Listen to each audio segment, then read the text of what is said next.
Bismillahirrahmanirrahim.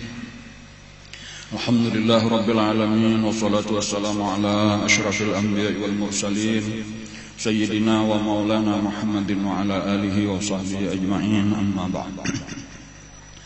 Alhamdulillah, puji dan syukur kita kembalikan kepada Allah Subhanahu wa taala. Sampai hari ini kita masih diberikan Allah taufik hidayah untuk bisa hadir di majelis kita, terutama dalam rangka kita berusaha mempelajari kisah Rasulullah sallallahu alaihi wasallam.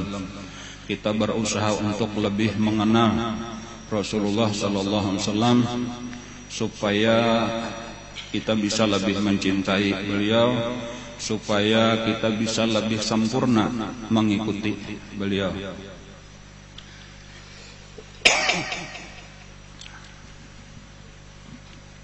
Ulun kada ingat lagi sudah sabarapa lawas kita mengisahkan Nabi nih. Cuma saya ingat ulun sekitar waktu pameran pedang. Yalah, saapa sudah ya, 1 tahun 2 tahun kada ingat lagi ulun. Mulai saat itu kita mulai sudah berkisah tentang Rasulullah sampai hari ini. Dan amunnya ada pertanyaan sampai wayah apa aja kira-kira hanya tuntung kisahnya tah. Mungkin 2 tahun sudah nah.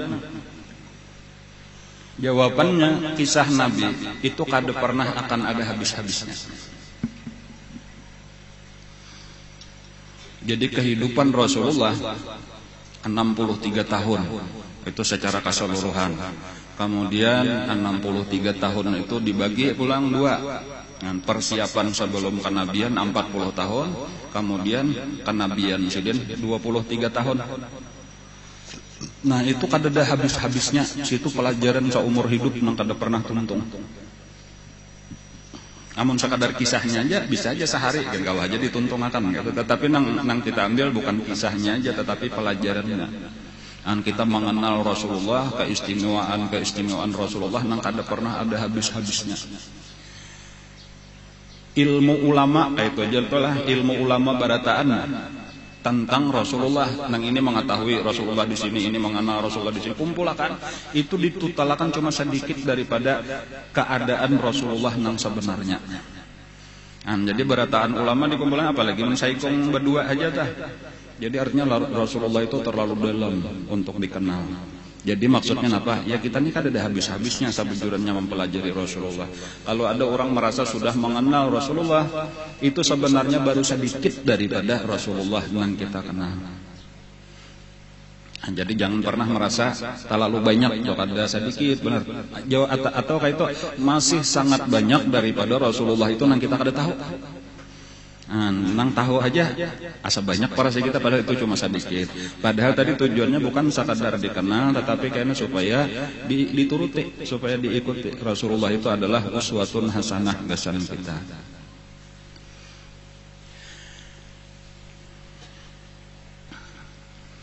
...23 tahun tadi dakwah Nabi kita mulai diangkat jadi Nabi sampai wafat. Lalu dibagi 2 pulang, 13 tahun di Mekah, 10 tahun di Madinah. Nah kita ini membicarakan nang 10 tahun di Madinah ini saat nyawa ini. Nang 10 tahun itu peristiwa-peristiwa besarnya tahun kedua, ya tahun pertama tadi hijrah, kemudian tahun kedua perang Badar, tahun ketiga perang Uhud, tahun keempat itu banyak peperangan lawan kabilah-kabilah atau suku-suku yang ada di sekeliling Madinah yang terus berusaha menyerang. Tetapi kebanyakan didahului oleh Nabi karena mereka menganggap karena provokasi daripada Quraisy bahwa orang Madinah kalah. Lalu dianggap lemah, lalu menyerang sekalinya kada kuat. Tahun kelima itu peristiwa besarnya adalah Perang Ahzab atau Perang Khandaq. Di tahun ke-6 itu adalah yang disebut dengan Ta'dibul Ahzab, yaitu Nabi memberi pelajaran lawan orang-orang yang pernah bergabung di Perang Ahzab untuk menyerang Madinah. Satu persatu diserang oleh Nabi untuk menunjukkan kekuatan Islam.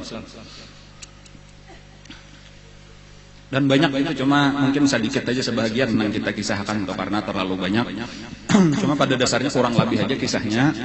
Yaitu Nabi menyiapkan pasukan yang mulai sekitar 30-40 orang sampai yang terbanyak itu sekitar 700 orang. Itu untuk menyerang suku-suku yang pernah menyerang Madinah. Dan pada dasarnya barataan kalah dan menang terus orang Islam. Karena strategi atau siasat perangnya Rasulullah itu luar biasa. Jadi Rasulullah itu adalah orang yang ahli berperang. Padahal kada biasa sakulah tentara. Tetapi aturannya tentara belajar lawan Nabi.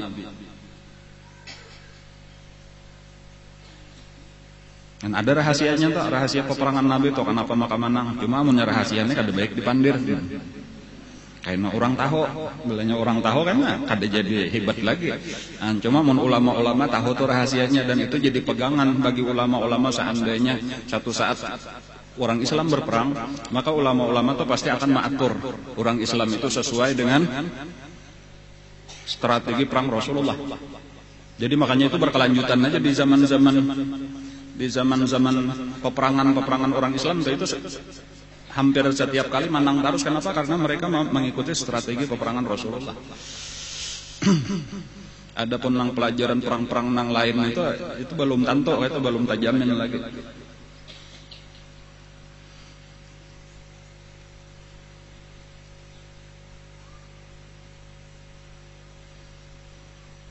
Nang paling sulit sabujurnya adalah cuma dibukakan aja kada jadi rahasia lagi ini karena ini bagus diketahui berataan sabuting.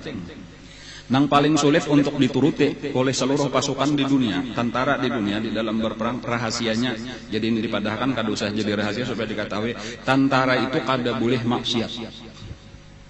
Ini nang paling sulit. Kalau strategi nang lain ya kurang lebih lah walaupun itu luar biasa juga pengaruhnya. Cuma seharusnya nang paling penting diketahui selama ada saikung aja nang masih maksiat itu pertolongan Allah kada pernah diberikan. Jadi nang paling dijaga tadi adalah jangan, dan ini nang alih benar. Tentara mana nang tahan kada maksiat? Saikung.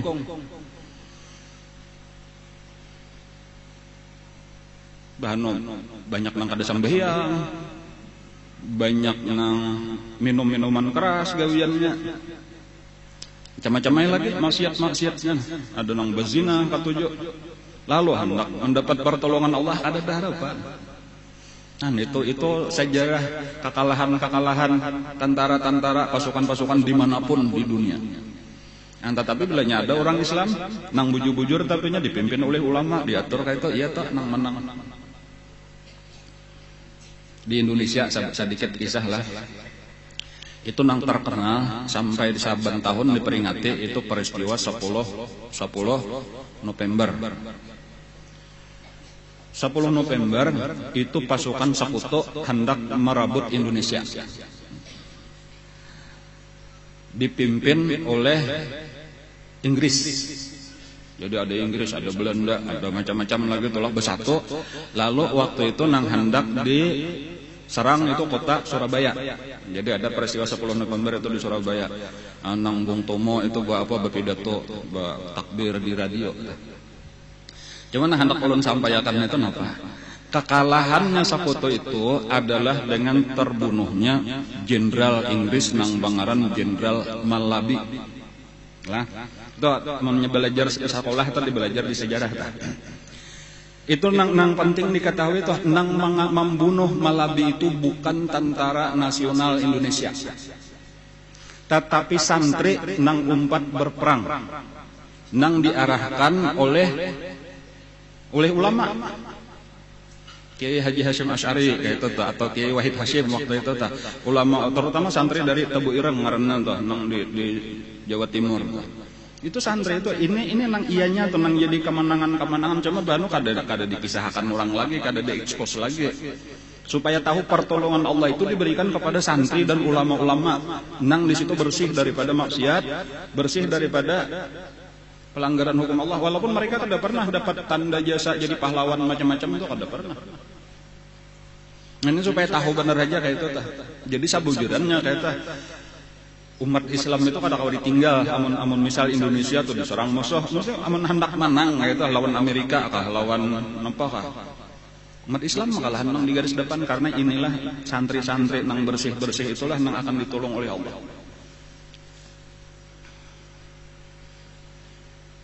Amunnya santrinya umat Islam kada hendak umpatan sakit atau kayak di seluruh negara-negara nang lain, di Irak hancur, di Afghanistan hancur, ya Allah, Libya dan lain-lain. An bila inya sakadar pasukan pemerintah bener aja ngalih. Ini supaya pelajaran aja tuh. Jadi maksudnya orang Islam itu perlu disayangi yaitu oleh pemerintah, atau mungkin dimusuhi nya kada umat mendangani sakit tentara Indonesia atau sakit amun kada ditolongi. Jadi aturannya bersatu lah ya, kalau maksud ulun tuh bersatu.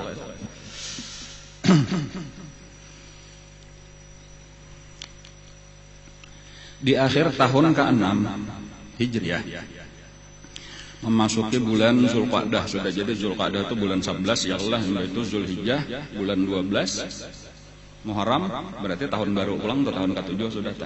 Nah, ini di bulan Zulqa'dah tahun ke-6 Hijriah sudah lah.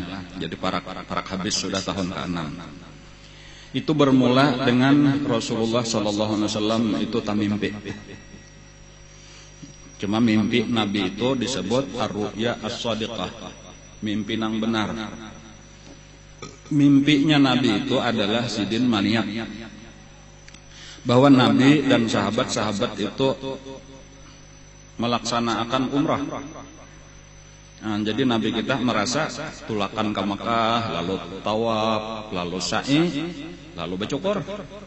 Nah, bercukurnya itu ada nang begundul sabukuan, ada nang betatak sedikit saja. Nah, itulah mimpi Rasulullah.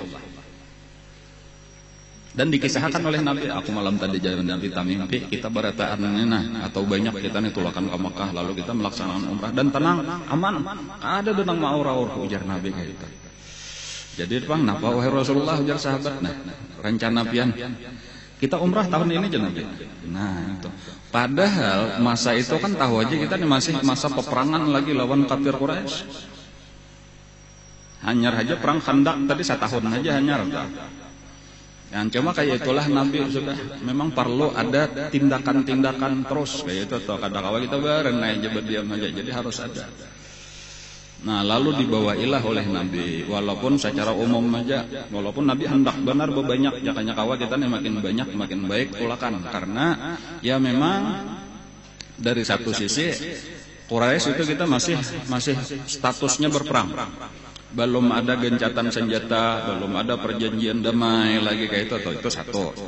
Tetapi yang kedua, pulang Nabi dapat isyarat tadi bahwa Nabi melaksanakan umrah.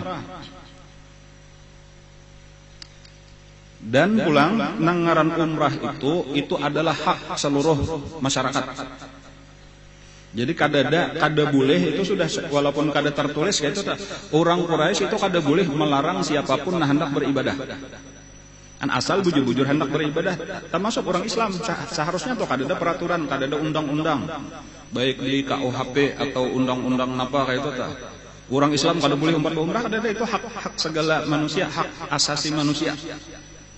Makanya tadi di dalam dua keadaan ini kita boleh berumrah, bahkan aku melihat di dalam mimpi kita sedang berumrah.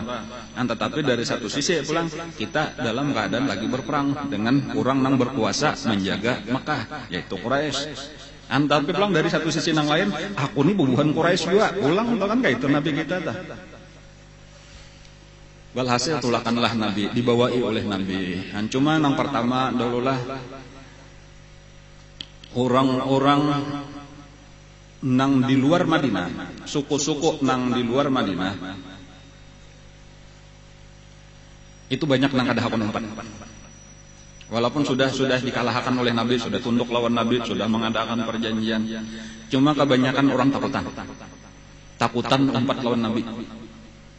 Karena bila hendak umrah itu tentunya syaratnya kada boleh membawa peralatan perang. Itu jadi lain benar orang tulak umrah lawan orang tulak perang, itu balain. Pakaiannya balain, senjatanya balain. Ya kalau lah, bahkan Nabi itu mulai di Bir Ali sudah berihram. Jadi kemungkinan amun kita umrah, kalau misalnya bubuhan Makkah berkhianat, dihadangnya lawan senjata, kita kan tak kawa melawan. Di situ nang banyak takutan. Jadi hampir-hampir kadada nang hakun 4. Padahal Nabi tadi mah handaki banyak, bilanya banyak kan mararan juga kita nih, aman lebih aman kita menyesal dikit sakahandak kurang. Nah itu pulang permasalahannya. Tapi nang seluruh suku-suku kadada nang hakunnya 4. Nah, lalu tinggal tamasuk bubuhan munafik Madinah sendiri kada hakun 4 juga. Jadi tinggal nang tulaknya cuma daripada muhajirin dan ansar. Nah, itu pun nang kebetulan sehat, kada ada uzur, kada ada masalah apa-apa. Nang lainnya banyak bertinggal. Jadi hampir-hampir tadi kada ada lagi nang 4. Maksudnya hampir-hampir itu ya mungkin adalah saikung berdua kayak itu kada banyak dah. Jadi nang tulak kesimpulannya pasukannya Rasulullah beserta muhajirin dan ansar. Jumlahnya sebanyak 1.400 di dalam satu riwayat yang kuat yaitu jumlah keseluruhannya sekitar 1.400 orang daripada muhajirin dan ansar. Jadi cuma nang tokoh-tokoh Islam bujur-bujur beratan 4. Jadi itu lengkap aja ada Sayyidina Abu Bakar, Sayyidina Umar, Sayyidina Utsman, Sayyidina Ali dan lain-lain itu menang tokoh-tokoh nang kuat-kuat iman nyata beratan 4. Nang kado 4 tadi nang pertama bubuhan munafik Abdullah bin Ubay bin Salul kado 4. Dan banyak tak juga pengikut-pengikutnya tuh banyak. Anta masuk tadi napa? Pas apa suku-suku nang ada di sekeliling Madinah. Maka tulakanlah Nabi kita, berangkatlah sampai di mana tadi? Sampai di Bir Ali. Nabi kita bermandak di situ, lalu berpakaian ihram, lalu berniatlah untuk berumrah. Dan Nabi membawa 70 ekor unta nang gasan dikurbanakan, gasan disembelih kayaknya di Makkah. Jadi itu ya unta gasan dikurbanakan lah. Dan unta nanggasan dikurbanakan itu al-hadyu ngaranna itu kalau bahasa Arabnya atau al-hadyu itu diceree. Nah, diceree sudah untanya tuh bacire, ada diandaki kalong, diandaki tanda, di jaka kita diandaki pita di bulunya supaya tahu orang ini bukan unta biasa tetapi ini unta nanggasan dipersembahkan untuk korban karena di Makkah sesudah melaksanakan haji atau umrah. Nah, Nabi membawa itu sekitar 70 hikung unta nanggasan dikurbanakan karena gasan dibagi-bagi dagingnya kepada fakir miskin di Makkah. Nah, itu tanda tadi bahwa Nabi serius dasar bujur hendak umrah benar aja, kadada hendak perang. Kita bukan untuk berperang, walaupun Nabi ada membawa beberapa dan pasukan itu masing-masing ada membawa pedang yang sebagai napa ngaranna ya gasan persiapan benar aja untuk hati-hati menjaga diri. Itu pun dibungkus dan diandak di unta, ada digantung di awak. Nah, kayak itulah lalu Nabi berangkat. Jadi dari Madinah ke Bir Ali, lalu berangkatlah jalan biasa, jalan orang biasa menuju Mekah. Sambil betalbiyah sepanjang jalan. Cuman ngaran berita satu mat saja beritanya sudah sampai. Jadi Nabi hanyar saja di tengah jalan, berita sudah sampai ke Mekah. Bahwa Rasulullah beserta pasukannya 1.400 orang sedang menuju ke Mekah. Nah, lalu nang di Mekah ini nang heboh, nang galuh benar. Napa ini? Musuh. Walhasil bubuhan tokoh-tokoh di Mekah itu sepakat mesti kita larang. Kada boleh kita bariakan. Walaupun kena ada juga nang mengucap, ini kan hak orang. Berataan orang bebas untuk berumrah, kenapa maka kita melarang? Ini lain pada biasa, ini musuh kita. Masing-masing lah kayak itu. Walhasil tadi ribut di Makkah. Dan tentunya aja nang manang namanya di antara pendapat itu tadi ya nang berkuasa, nang inilah nang sudah maka disiapkanlah pasukan untuk menghadang supaya Rasulullah jangan sampai masuk ke Makkah. Dan dihadanglah di perbatasan, yaitu di perbatasan tanah haram, dijaga di situ. Nah, di tengah jalan itu mungkin kita ingat antara Makkah lawan Madinah itu perkampungan Khuza'ah. Nah, Khuza'ah itu lebih cenderung itu kepada Rasulullah, artinya inya pasukan Arab di tengah-tengah, cuma inya lebih senang bakawan lawan bubuhan Madinah. Nah, lebih senang bakawan lawan bubuhan Madinah, jadi ada hubungan baik lawan Rasulullah. Nah, itu salah satu daripada tokoh daripada Khuza'ah, ngarannya Budail ibnu Warqa. Itu di tengah jalan menemui lawan Rasulullah, wahai Rasulullah, pian hendak ke mana? Kami jar Nabi hendak mengerjakan umrah ke Mekah. Kada hendak berperang lah, kada jar Nabi. Itu pang kenapa maka di punggung unta bertahan ada pedang. Ini wahai Budail ujar Nabi, persiapan benar aja kalau pina ada nang berkhianat lawan kami. Ada juga perlawanan, kada sakahandak orang lawan kami. Walaupun tanda kami kada berperang itu kada kami pasang di awak, bahkan nang kami pakai bukan pakaian perang tetapi kami berpakaian kain ihram. Jadi ujar Budail ini aku percaya. Padahal kan menjar Nabi, padahal kan lawan bubuhan Quraisy. Tolong izinakan kami masuk. Lalu datanglah Budail berdahulu daripada pasukan Nabi mendatangi Quraisy masuk ke Mekah. Dan nya cara bepatuh, jadi inya orang tengah-tengah ini buan Khuza'ah ini lawan Nabi patuh di Madinah, lawan bubuhan Makkah pun patuh juga. Jadinya datanglah ditamuinya bubuhan nang di Makkah dikisahkannya. Tapi tetap aja keras orang Makkah, kada dipakai orang pandir daripada Budail ini kada didangarakan orang. Padahal ini meyakinakan bujuran jaka kita tuh Nabi kada hendak berperang. Bujuran aku sudah melihat dengan mata kepala seorang. Cuma nya kayak itulah tadi orang nang pangarasan ini pandir orang nang bujur kada mau didengarnya. Nya kada percaya. Lalu kita utus bubuhan kita seorang aja, jangan nang mendatangi. Nah, kayak itu. Lalu diutusnya lah utusan daripada kafir Quraisy sendiri untuk langsung menemui Nabi di tengah jalan. Ngarannya Mukris ibnu Hafas ibnul Akhyaf. Nabi kita ketika berjalan di tengah jalan itu lalu melihat ada seseorang berkuda menuju ke arah Nabi. Nabi sudah tahu melihat dari jauh. Itu ujar Nabi ngarannya Mukris. Rajulun ghadir. Itu seseorang nang jahat. Seorang nang penipu, seorang pengeramput.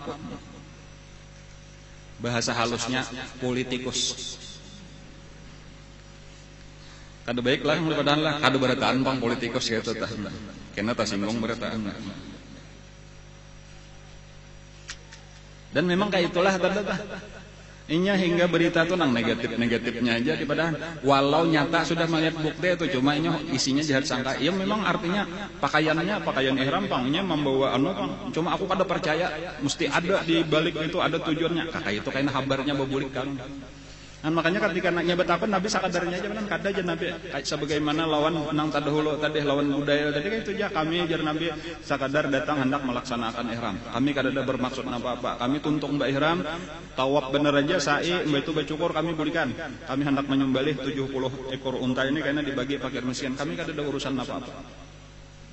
Nah, tetapi napa Budair ini tadi berita nang sampai kaminya kada sakadar kayak itu boleh jadi ada di balik ini maksud macam-macam tertentu ini boleh jadi ditunggangi oleh bubuhan hendak makar macam-macam kayak itu tah nang datang dari orang baik-baik ini kada dipercayanya yang kada saksi ahli bubuhan inya. Ini nang dipegangnya. Walaupun imbas sudah nang ini tadi mamadahan cocok lawan kehendaknya, ya inya sendiri tahu aja bahwa sama. Ini sabujurannya pengerampot. Kayak kami juga. Jadi walaupun mantap benar sudah nih boleh jadi hendak berperang itu mesti ada di balik itu maksud tertentu. Maka itu tuh nang cocok lawan kehendaknya ta. Tapi inya sendiri tahu bahwa ini sakadar jahat sangka daripada inya nang kada pernah kawat dibuktikan. Bahkan lebih kuat tadi pendapat nang pertama daripada Budail tadi daripada suku Khuza'ah ini. Karena ini orang apa adanya aja. Nah, lalu ada usul pulang daripada inyajuan. Jadi ini kebingungannya orang kafir, orang musyrik, orang munafik tuh kayak itu kada pernah kawa mengambil keputusan yang tepat. Padahal keputusan itu sederhana aja untuk memutuskan tuh kada usah lakon dibesar-besarkan. Nah, cuma ini karenanya hatinya kadep, jadi tuh lalu permasalahan yang seharusnya biasa-biasa aja. Jika sudah apa salahnya biarkanlah orang hendak umrah kan selesai aja. Jika kayak orang hendak, apa ngarannya? Unjuk rasa damai kan ngarannya sudah kada usah dianggap napa-apa, lihatkan masalah saya aja sudah, cuma macam-macam dipersulit, ngalih-ngalih, ada jahat sangka macam-macam, lalu jadi heboh. Atau perbandingan bener aja tah, supaya masih panas-panas saja lagi berita anak ini ulun mah nyatakan dasar ujar guru bahari kan sejarah itu terus berulang aja terus. Jadi kita sebenarnya melihatkan bahari kayak itu juga. Anak ini kelakuan orang kafir, nih kelakuan orang munafik, nih kelakuan Rasulullah dengan sahabat-sahabat. Lalu kayak ini kita kawa, amunnya kita tahu sejarah, kita kawa di mana menempatkan diri kita. Amunnya kita kada tahu sejarah, kayaknya kita bingung para pina bujur ini asah nok umpat ini, pina bujur ini asah nok umpat ini. Nyaman mendengar pandirannya berataan pembujurnya orang salah. Tetapi apabila kita tahu sejarah Rasulullah, kita kada bingung lagi, nampak benar mesti nang ini nang bujur, nang ini nang salah.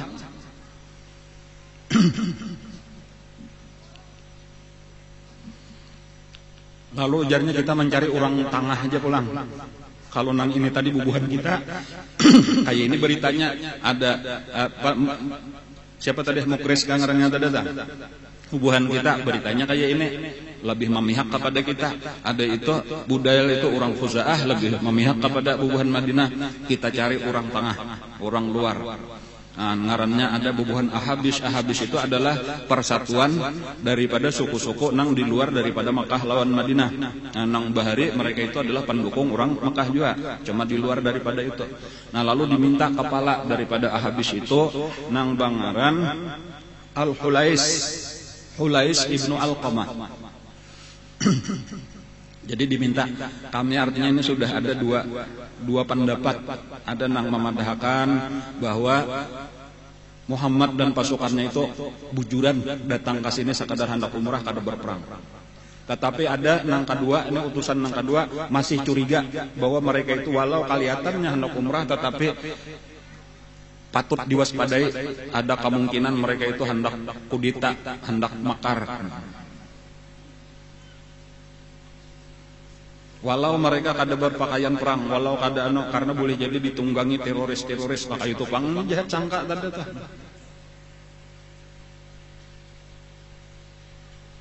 Jadi kami hendak lagi mencari saksi ahli yang lain. Nah, lalu ini dari orang netral diminta, pasukan independen ngarannya tadi siapa? Al-Hulais ibnu Alqamah, dari pasukan suku-suku nang di luar Mekah, di luar Madinah. Lalu berangkatlah Al-Hulais menemui Nabi kita nang sedang berada di tengah jalan. Dari jauh Nabi kita sudah melihat ada pulang datang. Sahabatnya masih bingung siapa itu, kada tahu, cuma tahu ada orang datang. Nabi mulai jauh sudah mau katakan, memadahkan, ujar Nabi, ini ngarannya Hulais ibnu Alqamah. Orang ini sangat membesarkan urusan ibadah. Inya sangat menghormati orang nang beribadah. Oleh karena itu Nabi lakasi seluruh unta-unta kita andak ke muka pasukan. Maju akan berataan. Kalau asalnya diandak di belakang, unta nang cagar di Sumbalih tadi, unta Al-Hadyu tadi, itu diandak ke muka. Supaya nang pertama dilihatnya ujar Nabi dari pasukan kita adalah unta-unta nang hendak dikorbankan. Inya sangat menghormati. Dan sangat menghormati urusan ibadah, urusan pengorbanan kepada Allah. Ini satu pelajaran dahululah daripada pemimpin sabujurannya. Pemimpin nang kaya Rasulullah itu luar biasa di antara keistimewaan sidin. Nabi kita itu pertama mengenal seluruh sahabat-sahabatnya. Maksudnya mengenal sahabat-sahabat itu tahu kelebihan-kelebihan kekurangan satu persatu daripada sahabat. Jadi karena jika memberi tugas ikam ini, itu Nabi kita tuh sudah tahu benar kualitas, kemampuan sahabat-sahabat itu satu keistimewaan nang belum tentu. Pemimpin-pemimpin tuh kayak itu lawan anak buahnya nih, ini bidang apa, kelebihannya ini bidang apa, kadang-kadang salah menempatkan. Karena ini diangkat jadi sekalinya kada ahlinya, ini diangkat jadi sekalinya kada pas, ada pulang diubah pulang, ada kalau ngarannya, napa ya? Napa yang ngarannya nang mau ubah tah? Kabinet masih di apa ngarannya? Di resapel. Setahun 2 kali meresapel. Tanda artinya nang tukang ulah bahapal. Amunnya orang ahli bujur-bujur, mah sudah ikam ini ahli bidang anu, nih ahli bidang anu, di tugasakan aja, beri tugas ini laksanakan, selesai aja aturannya 5 tahun tuh, kada perlu beri resapelan amunnya ahli. Kehebatan Nabi lebih daripada itu. Tetapi Nabi selain mengenal sahabat-sahabat, Nabi mengenal musuh dengan kemampuannya masing-masing. Nah, ini hebatnya pula. Amun kita lawan musuh ada tahu kisah musuh urang ada yang di kita tadi nang ampun saurang gen kada pinando makinnya ampun urang. Ada Nabi hebatnya urang tuh musuh ya tuh tahu ini penipu nang ini kayak ini kelebihannya di sini ini kelebihannya di sini Nabi tahu. Jadi si kawa menghadapi bila ini nang maju hadapi kayak ini caranya. Bandingannya pianlah sabujuran itu ada pelajaran bercatur tah. Kan bercatur tuh kita ada beisiannya walaupun nggak bisa bercatur cuma tahu ini ngarnya kuda, ini ngaranya mantre, ini ter, ini kita tahu ini fungsinya kayak ini fungsinya kayak ini. Sebagaimana kita mengenal pasukan kita, pasukan musuh pun kita tahu juga ini mantrenya, ini kasih ini bisa menyerang kayak ini kasih ini tahu. Kan modelnya kayak itu, model persis kayak itu pemimpin. Kan kayak orang bercatur jadi tahu musuhnya nah, cuma paling-paling nang kada tahu napa nang di kepala musuh kita benar aja lagi pemimpinnya nih napa strateginya itu aja amun tantarannya kita tahu.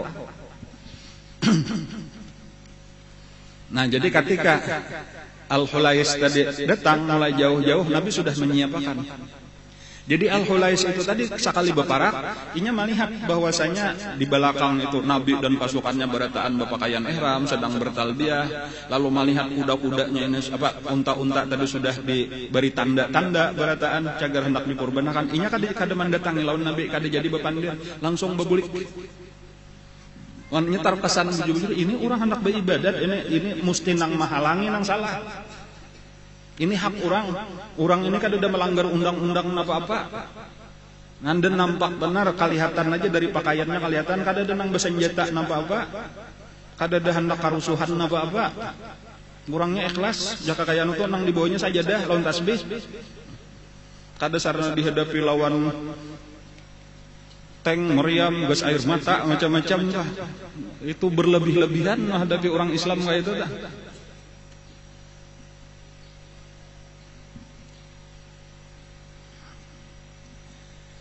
Lalu babulik lahnya, lalu ditapune oleh tokoh-tokoh Quraisy tadi, kayak apa kabar wahai Khulais? Ujar Khulais, aku kada surat bepandir, aku melihat aja sudah tahu itu orang baik-baik berataan. Masarik benar lawan Al-Khulais sana, dasar artinya orang Bedawi kada tahu bahasa. Nah, mendengar kayak itu, disarik dihinakan ikamnya dasar kada tahu rugi, kami mengirim ikam kayak itu anunya tah. Sarik nang enak. Ujar Khulais ikam ini tadi mau utus aku sekali aku sudah memadahkan hasilnya ikam malah menakan kalau ikam nah sekarang ini ultimatum ini ancaman daripada aku kalau sampai menyerang bubuhan itu kalau saya sampai ada nang disakiti maka aku akan menggerakkan seluruh Ahabis artinya seluruh orang-orang Arab nang di luar Mekah akan menyerang bubuhan ikam takajud pulang takutan benar pulang nah sekalinya kayak itulah ini bilanya luput nih kada mau kana nyalah hendak melawan nih orang nang bujur ini Allah Ta'ala di belakangnya. Jadi amnya orang bujur itu jangan pernah dilelawan nih, baik umpat aja, baik seorang bergabung dengan segala macam cara malah menambah supan bener aja, makin memberi supan mengalahkan seorang bener aja. Cumanya kadang-kadang kada bakal bener aja tuh kada tahu supan, kada mangarte, hanya hati tertutup sudah. Jadi belaluan ketakutan aja pulang nih cagar orang-orang nang bubuhan pasukan nang saling banyakan ini hendak menyerang juga. Jadi tanang-tanang dulu kami ini jangan langsung kayak itu, jangan sarik kan terpaksa membisai pulang. Bingung terus nih. Nah, sementara itu Nabi kita sudah semakin parak aja lawan perbatasan tanah haram. Nah, Nabi terus saja berjalan nang heboh tadi nang di situ, nang di Mekah. Ketika Nabi sudah mendengar bermacam-macam nangka kainnya tadi, artinya utusan-utusan ini rata-rata tadi menghendaki supaya Nabi jangan sampai ke Mekah. Sementara Nabi sudah kuat hati Nabi, kita mesti terus. Lalu Nabi ketika bemandak di tengah jalan istirahat, Nabi berucap petakun lawan seluruh sahabat. Ujar Nabi adalah nang tahu jalan masuk ke Mekah, masuk ke tanah haram, bukan jalan biasa nang ini. Aku kada mahendaki kita bertamuan lawan orang Quraisy pasukannya nang sedang mahadang di jalan. Jadinya dihadangnya di perbatasan jangan pintu gerbang tanah haram toh. Kan pintu gerbang tanah haram toh kalau kita datang di Madinah biasanya kita masuk itu melewati Tan'im. Kan sekitar situ masuknya jalan utama toh. Nah, di sekitar itulah Batha, ngarannya di daerah Batha itulah dihadang pasukan oleh Quraisy dari menghadang. Lalu ujar Nabi, akunnya jakanya kau mau masuk jalan lain. Jangan jalan Batha itu, jangan jalan Tan'im. Tapi cariakan jalan lain, cuma adalah nang tahu jalan. Lalu ada seorang sahabat nang berucap, ulun tahu wahai Rasulullah, tapi jalannya sakit. Kata bapak aja Nabi, aku nang penting supaya kita jangan tahu. Harapan Nabi, nang penting kita kawa masuk ke tanah haram. Bila sudah masuk ke tanah haram, itu kada mungkin orang Makkah itu memerangi kita. Karena Nabi tahu mereka itu menghormati tanah haram, kada mungkin bakal lahir di tanah haram. Kecuali nya kawa mau usir kita keluar. Jadi makanya tadinya menghadang di perbatasan, amunnya Nabi karas hendak masuk, bakal lahir di situ. Sementara Nabi kadang membawa peralatan perang. Dan jadi Nabi menghindari, Nabi berpikir kayak apa caranya supaya kita kawan masuk di tempat lain. Nang bila sudah masuk, selamatlah kita insya Allah kawah aja menggawi umrah tadi. Nah lalu ada nang tahu jalan, cuma dasar bujur sekalinya jalannya sakit benar melewati batu-batu nang gonol kayak itu tak. Dan itulah nang membawa Nabi sampai ke daerah Hudaybiyah. Nah, jadi kada jalan Tan'im masuknya, tapi jalan Hudaybiyah itu jalannya sakit. Nah ketika sampai di Hudaybiyah, itu tinggal beberapa langkah aja di Hudaybiyah itu ada batas tanah haram. Ada di situ sampai wah ini ada aja batasnya. Bilanya kita datang di Makkah ke Hudaybiyah karena talalui tanah haram, imbahnya lewati batas tugu batas tanah haram itu ya sekitar beberapa meter lah lagi imbah itu tah. Hanya masjid Hudaybiyah amannya biasa pian mengambil miqat di Hudaybiyah tah. Ada jauh ya mungkin sekitar 50 meter atau sekitar 100 meter mungkin enggak ada sampai. Nah, sampai di antangan di sekitar masjid Hudaybiyah saat inilah tamandak balaluan untanya Rasulullah bemandak lalu belukuk, lalu dipukul-pukul oleh Nabi, digerak-gerakakan kada hakun lagi berjalan sampai sahabat-sahabat Nabi ada nang menarik talinya, ada nang menunjul di belakang tatap ranai sampai ada nang mengucapkan inya mogok wahai Rasulullah. Mogok jala kayak satu motor ha. Jadi maksudnya mogok itu istilahnya itu kenapa ya? Ada kalau mogok dalam artian bahasa Indonesia mogok makan, mogok belajar, mogok bekerja. Artinya menolak, marajuk. Nah, bahasa kita kayak itu kalau lah. Inya mogok wahai Rasulullah, ada ujar Nabi. Aku pinandu benar untaku ini, inya itu bukan sifatnya, inya kada parajuan, apalagi lawan aku. Ngaran unta Nabi tadi ingatlah Al-Qaswa itu unta kesayangan Nabi. Jadi dipadahkan Qaswa ini bukan sifatnya merajuk, inya kada mau mogok.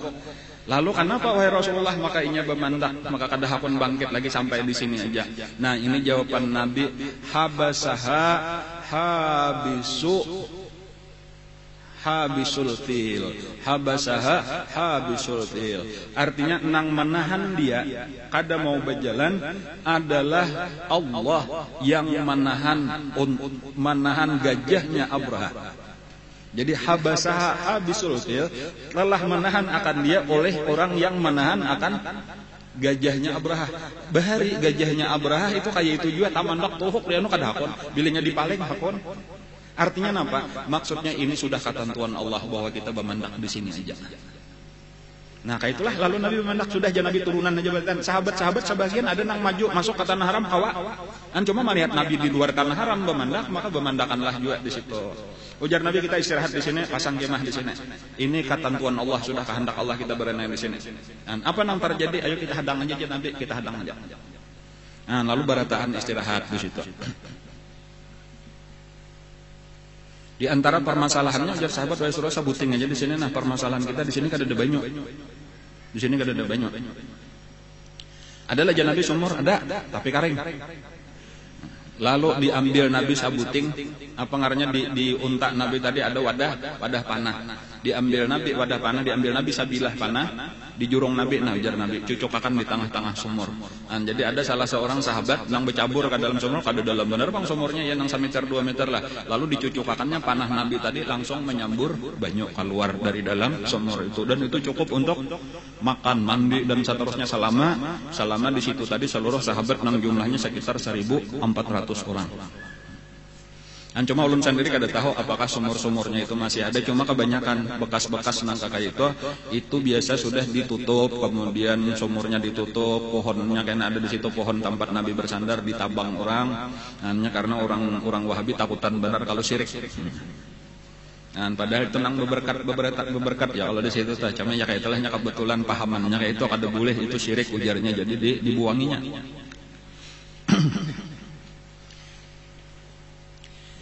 Sementara di Mekah bingung juga ini.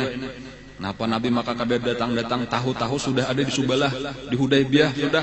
Bingung pulang, terpaksa ini bukahan pulang ke Subalah. Lalu mereka sesudah 3 kalau tadi telah pertama Budail, kemudian yang kedua Mukris, kemudian yang ketiga Al-Hulais. Ini kada dapat kesimpulan apa-apa aja lagi, malah makin kacau aja permasalahan. Lalu akhirnya mereka mencari tokoh yang paling berpengaruh. Kita artinya kada usah lagi napa nang bawahan-bawahan nang kita kirim nang paharapnya aja sama sekali. Nah, siapa di saat itu tokoh nang paling berpengaruh, nang paling diakui? Sebenarnya bukan orang Mekah, tetapi orang Taif. Jadi ada raja lah jatano kedudukannya tuh setingkat raja di Taif, ngarannya adalah Urwah bin Mas'ud As-Saqafi dari Bani Saqif, badiam di Taif. Jadi ini nang perlu juga diingat kembali lah sejarah dahulu. Di zaman Nabi kita pertama diangkat menjadi Rasul, itu tokoh terbesar nang pertama saikong berada di Mekah, ngarannya Al-Walid Ibnul Mughirah, abahnya Khalid bin Walid. Itu tokoh jaka anu nang paling berwibawa. Memang itu kurang lebih lawan di zaman itu. Di zaman itu masih ada Abu Talib. Abu Talib itu lebih disegani daripada Al-Walid. Tetapi dari sisi lain pengaruhnya, wibawanya sampai ke luar negeri, itu Al-Walid Ibnul Mughirah lebih besar. Jadi walaupun Abu Talib itu menguasai Ka'bah, mengatur haji dan sebagainya, tetapi kalau urusan terkenal di luar negeri, artinya orang lain itu nang mengetahui Al-Walid Ibnul Mughirah. Karena kelebihan Al-Walid Ibnul Mughirah itu pertama orangnya pintar, ahli syairnya kayak itu bilanya pintar pasti ahli syair. Kemudian sugih, kemudian pemurah. Artinya itu nang sifat-sifat nang menonjol. Adapun Abu Talib itu paman Nabi, itu sekadar kemampuan untuk mengatur Ka'bah benar aja, anu banyu Zamzam, anu kiswah, urusan itu memberi minum gesan orang haji. Cuma wibawanya keluar itu kurang besar. Jadi makanya nang diakui sebagai pemimpin nang berpengaruh luas itu pertama Al-Walid Ibnul Mughirah, itu baandak di Mekah. Kemudian nang kedua Urwah Ibnu Mas'ud As-Saqafi, tokoh nang berada di Taif. Nang dua ini hubungannya bukan hanya sekadar di seluruh jazirah Arab, tetapi sampai ke luar negeri. Itu biasa kalau berhubungan lawan Kaisar Romawi, kalau berhubungan lawan Kisra Persia, raja-raja di Afrika, nang berdua ini dikenal orang. Dan Al-Walid Ibnul Mughirah itu meninggal sebelum perang Badar. Jadi ketika Nabi kita hijrah, pada sawat lawas di tahun pertama hijrah sudah meninggal. Jadi berarti nang tinggal tokoh nang besar itu adalah Urwah bin Mas'ud. Jadi ini jangan lupa harapnya lebih wibawanya, lebih dikenal di dunia pada saat itu, lebih dikenal daripada kepala suku Quraisy saat itu, yaitu Abu Sufyan Ibnul Harb. Abu Sufyan Ibnul Harb ini siapa? Minantu oleh Al-Walid. Al-Walid Ibnul Mughirah. Kan bininya Hindun. Hindun bintul Walid. Berdua baadim lawan Khalid bin Walid. Nang memakan hati Sayyidina Hamzah. Bakulah aja juga lawan Abu Jahal. Abu Jahal tuh keponakan juga daripada Al-Walid ibn Al-Mughirah. Karena ini berdua banding lawan Hisham. Ini kan Amr ibn Hisham ngaranna tah. Ini paham lah pian lah susunan becuur dengerin mencuurakan. Ada di dalam Al-Qur'an itu dicatat, diabadiakan oleh Allah Subhanahu wa taala perkataan tokoh-tokoh Quraisy. Lau unzila hadzal Qur'an ala rajulin minal qaryataini azim. Seandainya Al-Qur'an ini diturunkan kepada salah satu daripada laki-laki nang ada di Mekah ataupun di Taif yang besar ini. Jadi artinya jakanya Quran itu diturunkan kepada Al-Walid ibn Al-Mughirah atau Urwah bin Mas'ud, kami kada berpikir lagi untuk beriman. Karena mereka ini nang pantas untuk menjadi nabi. Karena mereka inilah orang nang besar nang kami kenal. Sementara nang dapat ini nang ngaran Muhammad bin Abdullah sallallahu alaihi wasallam ini bukan orang terkenal, ini orang biasa aja. Memang terkenal sebagai orang baik, tetapi kada pernah umpat di dalam percaturan politik. Sehingga untuk mengikuti orang-orang yang sudah talanjur baisian pangkat jabatan ngalih benar umpat. Makanya nang kawa umpat ini orang-orang kampung aja. Nang baisian jabatan gengse umpat duduk. Karena menurutnya kehebatan itu di pangkat. Bilanya di sini ada bintang 1, bintang 2 hanya hebat. Walau ini secara mengakui bahwa ini orang keturunannya hebat-hebat, ini orang istimewa, mulai datunya sudah Nabi Ismail kayak itu tak. Orangnya dikenal sebagai As-Sadiqul Amin mengakui, tetapi itu mereka kada merasa puas amun kada pernah menduduki jabatan-jabatan kepala suku jaka kita jadi pernah jadi menteri, pernah jadi ini atau titel anunya berapa profesor doktor napa apa tambahannya tah. Pernah jadi rektor, pernah jadi ini hanyarnya besar bilanya kada itunya kada hakun 4 mengaji. Dan itu sampai nang ucap tadi lau unzila hadzal Qur'an ala rajulin minal qaryataini azim. Nah maka inilah nang tinggal pada zaman pada masa itu cuma Urwah bin Mas'ud As-Saqafi. Nah Urwah inilah nang akhirnya diminta oleh tokoh-tokoh Quraisy untuk mendatangi Nabi untuk mengadakan pembicaraan lah lawan Nabi kayak apa caranya. Keinginan orang Quraisy sebutin aja sebutnya jangan berumrah.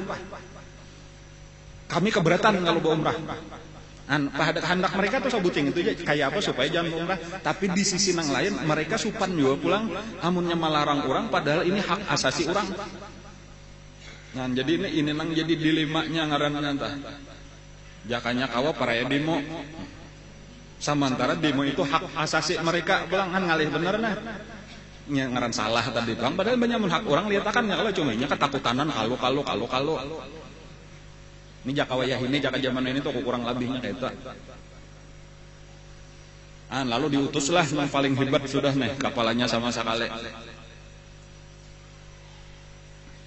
Urwah aja sebelum tulak mendatangi Nabi nih bepandir lawan tokoh-tokoh nang meminta lawan sidin dadah. Artinya kami percaya lawan aku lah jadi kami percaya jakanya kada percaya kadinya kami minta pengpian tulak kasih tahu. Aku nih ujar Urwah terus terang aja mana kami bertiga sudah nang memandiri nah berataan kada dan gampang pakai. Jadi aku takutan kalau kayaknya pembicaraanku ini malah kada ikam pakai pulang. Kada jatuhnya ini nang terakhir sudah.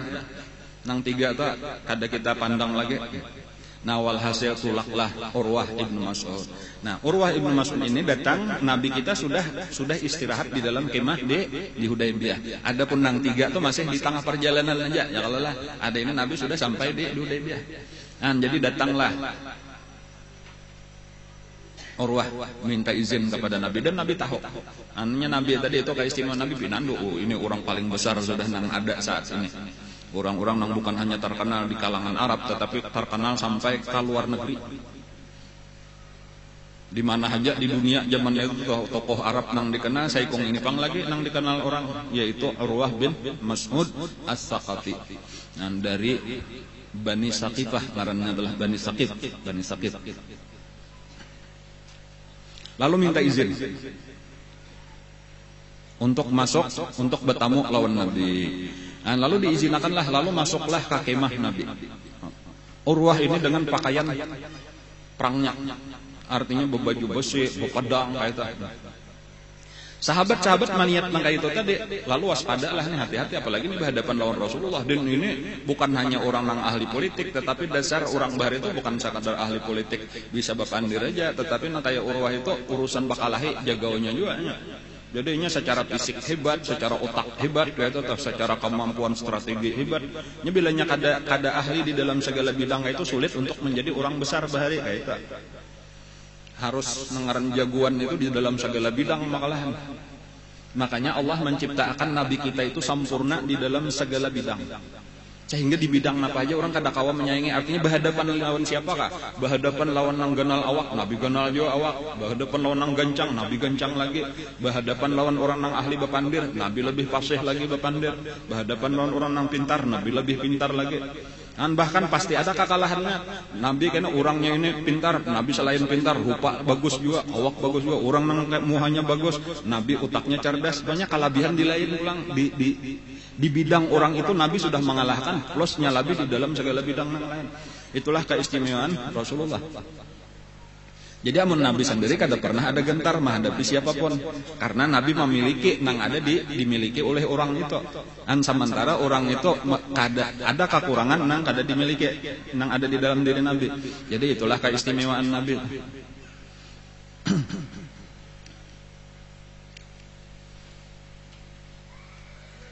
Lalu Urwah sudah minta izin tadi, lalu diizinkan Nabi duduk di hadapan Nabi. Lalu di saat itu sahabat-sahabat itu langsung menggarumbungi aja, memaraki aja lawan Nabi. Takutan kalau pina macam-macam Urwah ini. Mereka menyayangi lawan Nabi, memelihara bilanya hendak macam-macam.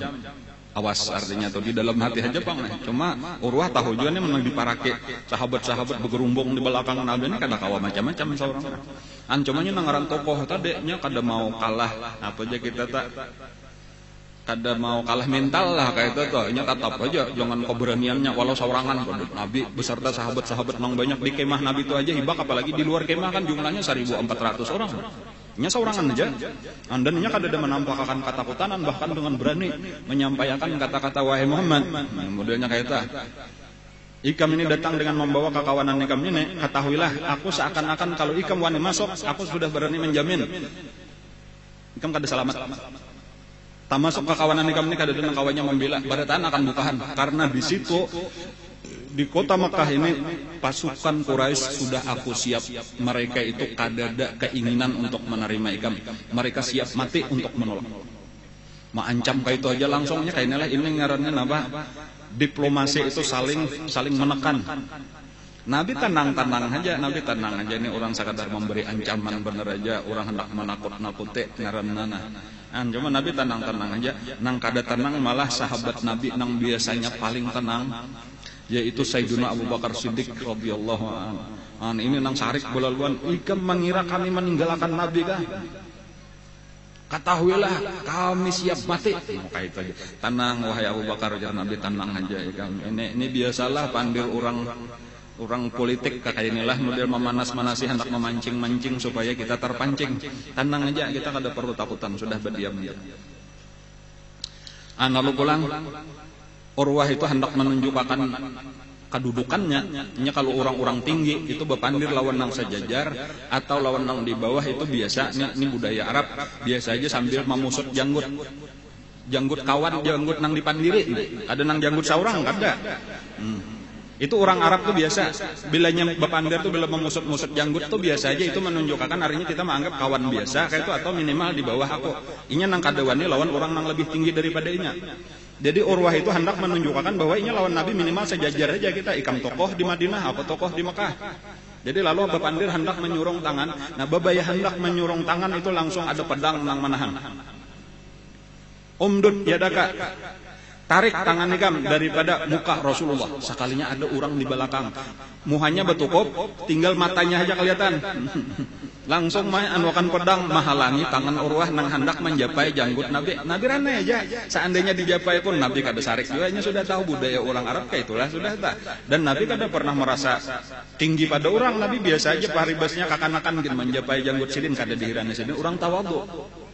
Tetapi karena secara adab bener aja kita tahu pandangan kita orang ini kada ada nilainya, orang kafir, orang musyrik kada ada nilainya, kada berhak untuk mencapai janggut Nabi. Sahabat nang kaya Abu Bakar Siddiq aja kada wani mencapai janggut Nabi. Tetapi Nabi lain pulang panan ini orang besar, ini orang kan secara dunianya, secara zahirnya Nabi menghormati. Cuma nang di belakang Nabi ini tadi nang kada tahan.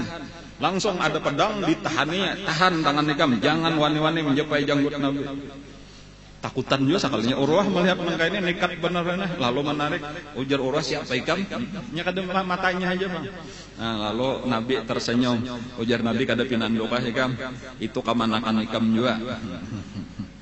Nah, jadi ada sekalinya kamanakannya seorang, nang sudah masuk Islam, kada pinanduk. Nah lalu akhirnya tiba-tiba aja sebelum selesai pembicaraan Sayyidina Bilal memberitahu lawan Rasulullah, wahai Rasulullah, ujar Bilal, sekarang sudah masuk waktu zuhur. Apa pian hendak melanjutkan perbincangan lawan Urwah nikah atau kita istirahat sembahyang zuhur? Ujar Nabi, kita sembahyang. Nah itu pelajaran juga pulang lawan Nabi tah, bila sampai waktu sembahyang. Rapat kau hajat ditunda. Jangan sembahyangnya nang ditunda, angkai tetap pelajarannya. Jadi ujar Nabi pulang kan Nabi beradab jawab pulang lawan Urwah, wahai Urwah, artinya aku minta izin daulah, kami hendak sembahyang karena ini tugas kewajiban kami lawan Allah. Hadangi aja ikam di sini.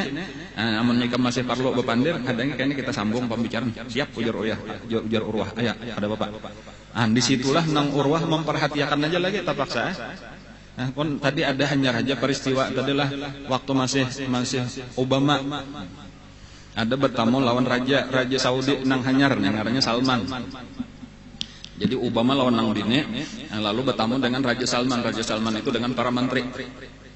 Sampai waktu sembahyang itu Raja Salman rupanya belajar lawan kisah ini tadi. Raja Makkah minta izin lawan Obama untuk melaksanakan sembahyang. Minta maaf dia masuk waktu sudah, aku hendak sembahyang. Tapaksa kalau Obama mengizinkan. Lalu berdiri sekalinya nampak seluruh menteri-menteri yang hadir berdiri juga mengiringi. Tak tinggal Obama berdua laki bini aja. Paling ngau kehadangan orang sembahyang. Tiwas kada sembahyang. Hanya raja peristiwanya tah kisah Obama ditinggalkan oleh Raja Salman saurangan di ruang pertemuan. Nah cuma diantara nang menggetarkan hati Urwah bin Mas'ud, disinilah menyaksikan kayak apa kelakuan sahabat-sahabat Rasulullah, kayak apa kecintaan sahabat-sahabat Rasulullah kepada Rasulullah, kayak apa penghormatan sahabat-sahabat Rasulullah terhadap Rasulullah. Nang ini kayaknya nang dikisahkan oleh Urwah kepada para tokoh-tokoh Quraisy. Jadi bukan pembicaraan nang terjadi antara Urwah lawan Nabi, tetapi nang dilihat oleh Urwah saat beristirahat saurangan ini itu nang berkesan. Dan ini nang dikisahkan kayaknya nang melunakkan hati para pemimpin Quraisy. Nah lalu kayak apa kisahnya? Kisahnya imba itu Nabi mengiawai sahabatnya. Mungkin Abdullah ibnu Mas'ud atau nang lain, cuma biasanya Abdullah ibnu Mas'ud lah nang selalu memegang, kalau bahasa kita cucot, nang berisi banyak gesan pauduan Nabi lah. Lalu Nabi kita bauduk. Jadi bayangkanlah ada nang manuangakan, ini bercucot tadi telah banyak, lalu Nabi bauduk. Itu waktu Nabi baudu itu berataan sahabat bagarumbung bajajal-jajal memaraki Nabi. Sehingga banyu itu hampir-hampir kada pernah ada nang sampat gugur ka tanah, kecuali dirabutakan oleh sahabat Nabi. Nang bahasa kita mungkin kadang-kadang telah amannya kita biasa tuh merasa jijik tuh kada hendak kayak itu mencanganya kada hendak apalagi menyambut. Tetapi lawan Rasulullah itu kada ada. Kenapa maka sampai ketemu? Nang jelasnya aja ulun padahkan kayaknya nalah. Nabi itu dimulai dengan membasuh tangan. Basuh Nabi tangan kanan 3 kali. Itu barataan dihantai orang eta. Barataan bajajal. Kalau di dalam kata-kata Urwah itu kadu yaqtatiluna ala fadlati wudu'i. Hampir-hampir mereka itu saling membunuh berabut banyak nang titikan dari tangan bakas Nabi wudu. Apabilanya dapat langsung disapuakannya kamuhannya dan ke awaknya. Bahkan pahabisannya nang kada sampat nang taka belakang itu umpat menjapai tangan kawannya. Lalu disapuakan kamuhannya. Nang di belakang lagi menjangkau siapa ada nang pina basah di palitnya disapuakan ke awaknya. Nabi berkumur-kumur. Nah ini sudah mulai masuk nih. Ya tu barataan marabut bakas nang keluar di muntung Nabi. Sampai ketika Nabi memasukkan ke hidung. Itu kada ada ringan sama sekali nang di hidung Nabi di paus Nabi itu barataan menyambutakan. Ada nang lawan tangan lawan muntung banganga menyambutnya. Di sini hanya tahu arti cinta nang sejati. Kalau orang cinta tuh kada ada lagi dirinya. Namun kita itu cinta kita. Pian cinta lawan laki bakasidin boko kumur hakon lah. Berarti belum sejati lagi, belum sejati. Laki pian bapaus hingus hakon lah hantai tangan. Berarti kada sejati. Makanya kadada aku melihat ujar orang nang melihat sahabat Nabi lawan Nabi itu, aku kada pernah melihat cinta sehebat cintanya sahabat kepada Rasulullah. Karena kalau kita ada mendengar kisah cinta siapa nang hebat-hebat, Romeo dan Juliet. Nyata sudah kada hakon si Juliet itu menyambut hingusnya Romeo. Atau ludahnya kadinya akon pang menjilat. Kalau lawan Nabi kada ada lagi nang jijik napanya aja paloh mengalir di katiak jaka paribasanya itu Rasulullah itu disambut disimpani dibuat ke dalam wadah minyak harum sahabat. Dan itu nang menggetarkan Urwah tadi tah. Napa aja nang ujar Urwah ketika Nabi duduk barataan betunduk, ketika Nabi bapandir barataan mendangarakan seakan-akan di kepala mereka itu ada burung nang dijaga supaya jangan bergerak, bebisik behinakin baarit jangan untuk supaya seriusnya perhatian. Kada pernah aku melihat kayak ini. An itu kainan nang imbas sudah suntung Nabi lalu bepandiran pulang dijelaskan oleh Nabi lalu buliklah Urwah. An imbas sudah bulik tadi napa? Inilah nang dikisahkan oleh Urwah. Ujar Urwah, aku ini sudah masuk ke istana Kaisar. Kaisar itu raja Romawi. Romawi itu iya Eropa. Mulai nengaran Romawi itulah kekuasaannya mulai Afrika. Afrika imba itu terus Eropa itu artinya mulai di hujung nang parak lawan Afrika itu nah. Di situ ada Portugal, kemudian ada Spanyol, kemudian ada Inggris, kemudian ada Prancis, kemudian ada Italia. Nah terus saja berputar tuh ke atas. Dan sampai ke Swedia, Denmark macam-macam di atasnya tuh sampai terakhir di Turki. Itu seluruhnya kekuasaan Kaisar. Aku sudah bertemu dengan Kaisar fi mulki. Aku sudah masuk ke istananya. Dan aku melihat kayak apa rakyatnya membesarkan Kaisar. Kada sehebat sahabat Nabi membesarkan Nabi. Aku sudah masukkan ke Kisra. Kisra itu Raja Persia. Raja Persia itu ia mulai Iran terus saja sampai jajahan-jajahan Uni Soviet sampai Afghanistan dan seterusnya. Aku sudah masuk ke istananya. Aku kada pernah melihat rakyat membesarkan sebagaimana sahabat membesarkan Muhammad. Aku sudah pernah masuk ke kerajaan di Afrika yang terbesar waktu itu ngarannya Najasyi, Raja Ethiopia, Raja Habasyah. Kayak itu juga kada pernah sebesar ini. Mereka orang-orang nang mencintai pemimpinnya dengan cinta nang ditujukan untuk mendekatkan diri kepada Allah. Jadi bagian cintanya itu bukan sekadar cinta kayak bibinian lalakian, tetapi kita tahu ini cinta nang disuruh oleh Allah dan cinta nang menjadi alat kita untuk berparak lawan Allah. Dan ini nang ada pernah terjadi kepada pemimpin nang lain. Orang amun kewajibannya lah hormatnya seluruh raja-raja, seluruh rakyat terhadap Kaisar dan Kisra itu wajib sujud. Bila nyembah hadapan raja sujud, tetapi sujudnya sekadar karena adat, karena kebiasaan, karena takutan, karena memang itu hak raja. Balain lawan Nabi, Nabi kada denang sujudnya, kada boleh sujud, sekadar duduk mendangarakan dia paling-paling bersalaman mencium tangan sampai di situ aja. Tetapi takzimnya, penghargaannya dari dalam hati nang paling tulus, dengan penghormatan kepada ini, mencintai ini bagian daripada ibadah nang paling besar nang menyebabkan kita mendapatkan keridhaan Allah, menyebabkan kita dapat mahabbah Allah. Nang rela mati tadi mengorbankan nyawa demi membela Rasulullah. Dan inilah yang disampaikan oleh Mas'ud. Ujar Mas'ud amun ikam nih hendak menghalanginya memisah daripada Muhammad bangalih-alih. Aku melihat orang nang kada pernah ada nang sasatia itu ikam kada kawa menyakiti Muhammad kecuali membunuh 1.400 orang dulu. Dan inilah nang akhirnya mereka kada kawa lagi menjawab melawan perkataan Urwah. Kalau nang lain tadi didustakan aja kada diterima. Sesudah Urwah inilah mereka mandam pahabesan atau dasarnya dasar ini luar biasa ini kita mau kada mau ini kada kawa lagi kita melawan, kada kawa lagi mengarasi.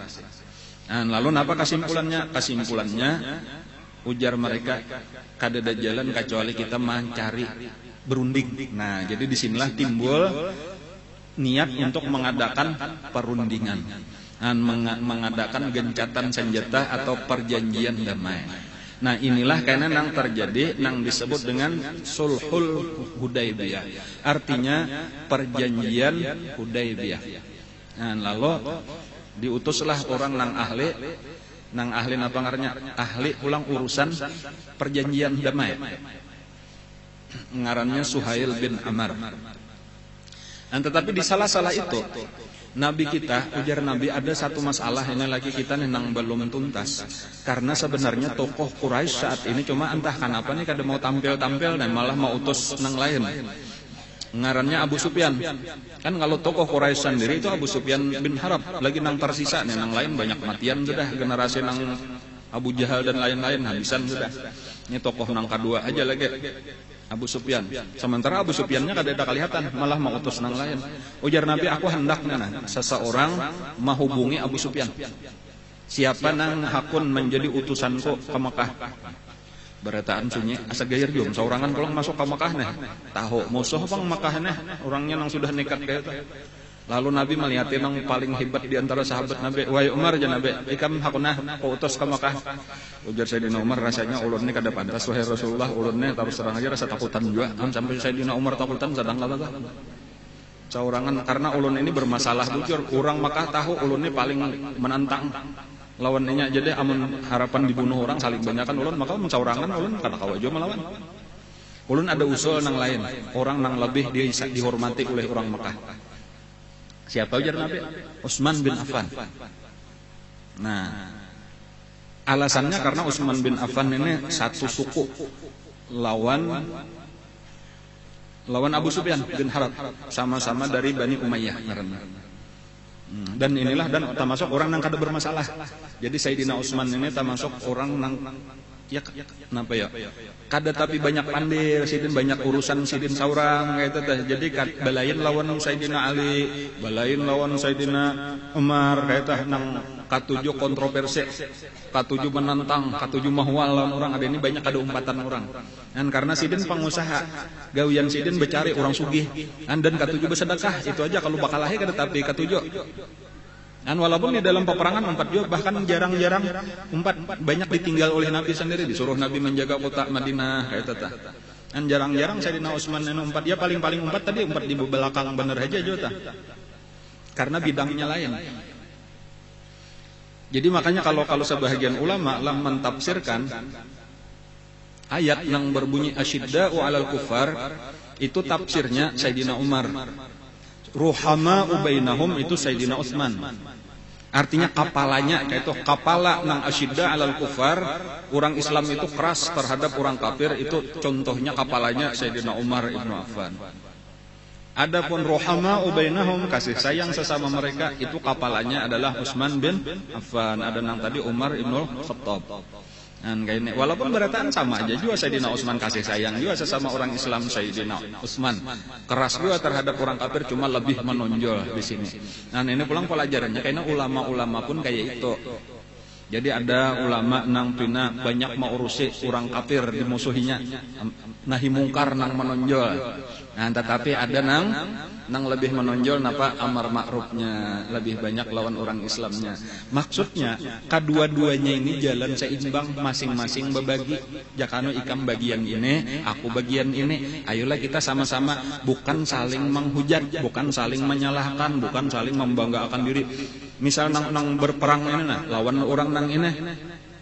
Ikam ini kada umpatan berjuang kami uyuhnya. Ini tugasnya membina umat Islam, melajari agama. Ya kalau lah walaunya kada umpat demo macam-macam. Amun demo berataan siapa nang melajari agama? Kan kayak itu tah. Yang ini supaya paham aja kita karena tuh berataan bujur aja. Jangan saling menyalahkan juga. Jangan juga ikam ini awal demo macam-macam kada umpat mengaji. Akhirnya sudah bagiannya di situ. Supaya paham ini sabaharian gitu mulai zaman Sayyidina Umar lawan Sayyidina Utsman sudah balain. Jadi makanya jawalan bahari kisah Datuk Kalampayan kayak itu. Datuk Kalampayan itu dapat surat daripada Syekh Abdul Samad Palembang. Kita umpat berperang kami lagi berperang melawan orang kafir. Dijawab oleh Datuk Kalampayan, tugas hamba adalah mengajar masyarakat agama Islam. Jaka bahasa kita kayak itu, silahkan aja pian berperang, ulun cuma mendoakan, ulun kada kawa umpat, ulun sibuk, amun ulun tinggalkan kasihan masyarakat nang mengaji, nang parlu menuntut ilmu agama. Jadi kan kakak itu tah, jadi antara Datuk Kalampayan lawan Syekh Abdul Samad Palembang itu kada ada bahwal apa-apa sepakat, cuma sepakat masing-masing menjalani jalan masing-masing nang sudah dimudahkan Allah. Ini perlu tahu kayak itu tah. Ulun ingat bahari itu ada Habib Munzir zaman masih hidup sidin galah. Habib Munzir itu sidin berkisah bahwa sidin toh lawan Habib Rizik. Itu sudah sepakat dari kayak itu Habib Munzir bagian dakwah kayak itu tah. Habib Rizik itu bagian membasmi maksiat. Cuma orang-orang nang kada tahu nang maulah bahwa itu bubuhan Habib Munzir tuh kakari bamulutan, kakari kada umpat demo. Ini padahal agama Islam sedang liano. Ini bubuhan bawahan Habib Rizik nang kada mengerti. Kayak itu juga pulang nang aur mengaji ini aur mau urusi orang jika kita mempelajari agama itu anak buah Habib Munzir nang kada mengerti. Cuma nang atasan ini akhirnya memberi penjelasan kepada nang di bawah lalu sama-sama menghormati. Tahu kalau kita sudah. Sekarang supaya kita tahu juga kedudukan kita ini di mana ini kita nih umpat nang mengaji aja gawian kita, tugas kita nih kada usah umpat demo. Cuma bukan berarti kita anti lawan itu menyalan, bahkan itu bubuhan kita juga nang kita doakan mudahan perjuangannya berhasil. Karena sama-sama kita nih Islam Ahlus Sunnah wal Jamaah nang tujuan kita memajukan agama. Dan bahkan nang lebih penting lagi kita doakan banyak benar umat Islam nang kada umpat kaduanya. Aur maksiat, aur mencari dunia, aur merabutakan jabatan, mengaji kada, umpat turun ke jalan amar ma'ruf kada, nahi mungkar kada, mengaji kada hakun jual lagi. Ini nang saling banyakan. Nang ini kita doakan juga pulang mudahan dibuka akan Allah hidayah hakun barataan mengaji. Lalu kayaknya dari sinilah majunya agama Islam. Lalu tadi nih sebagai penutup, Nabi kita mengutus Sayyidina Utsman ibnu Affan. Lalu Sayyidina Utsman ini mendatangi tokoh-tokoh Quraisy tadi lalu menjelaskan bahwa Nabi datang bukan untuk berperang. Bujur-bujur kami ini datang untuk melaksanakan umrah benar aja. Jadi tolong jangan sampai dihalangi. Jangan sampai dihalangi. Walaupun mereka kada kawa menerima lagi masih keberatan gengsi. Amun kita biarkan musuh masuk ke kampung kita kada kawa. Tapi hendak dihalangi katia bertantangan lawan hak asasi. Jadi tetap saja kesulitan. Akhirnya mereka di dalam kepanikan mereka itu malah Sayyidina Utsman nang ditahan. Ikam berada aja dulu di sini. Pertama, jadi itu sudah satu kesalahan pulang. Kesalahan tindakan kafir Quraisy adalah menahan utusan Rasulullah. Jadi kada dibariakannya bulik. Padahal sudah menyampaikan aturannya sudah bulik aja pulang. Cuma ditahan ikam berada aja dulu di sini. Amun ikam hendak tawaf silahkan, hendak berumrah ikam saurangan kami izinkan. Tetapi kada boleh. Jadi disitulah kesalahan pulang nang kedua daripada orang Quraisy, yaitu menahan Sayyidina Utsman. Bahkan kesalahan yang lebih besar itu timbul berita bahwa Sayyidina Utsman dibunuh. Padahal kada bujur ini. Cuma inya nengaran banyak manusia ada nang menyampaikan artinya Sayyidina Utsman utusan Nabi sudah dibunuh oleh orang-orang kafir Quraisy. Dan inilah berita nang sampai ke Hudaybiyah. Lalu barataan sahabat takajub. Lalu barataan bakumpul. Waktu itu Nabi sedang duduk di bawah pohon. Nabi duduk di bawah pohon di Hudaybiyah ada sebatang pohon. Di situ Nabi duduk, disitulah datangan barataan sahabat nang jumlahnya 1.400. Lalu berkumpul di hadapan Nabi. Wahai Rasulullah, kami mendengar berita bahwasanya minanto pian sahabat pian, utusan pian, Sayyidina Utsman ibnu Affan itu sudah dibunuh oleh orang-orang Quraisy. Nah, Nabi mendengar ini, inikah artinya orang Quraisy? Walau ujar Nabi, kita ini sebenarnya tujuan kita kada ada berperang. Tetapi kalau memang orang Quraisy menghalangi kita, memerangi kita, kita wajib bertahan. Nah, disinilah ujar Nabi, aku hendak saat ini mengambil baiat perjanjian. Aku hendak mengambil baiat lawan bubuhan ikam berataan, yaitu berjanji kita kada boleh mundur apapun yang terjadi walau mati. Kita akan hadapi ini, kita sudah lanjur maju sampai ke sini, dan kita akan terus maju. Kita kada boleh mundur apapun yang terjadi, kita tahan.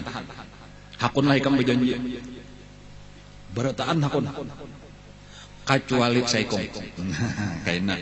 Jadi sekalinya ada sasat di situ, saikong orang nang kada hakun umpat mengadakan perjanjian atau baiat lawan Nabi, berarti ada di situ termasuk ngarannya orang munafik.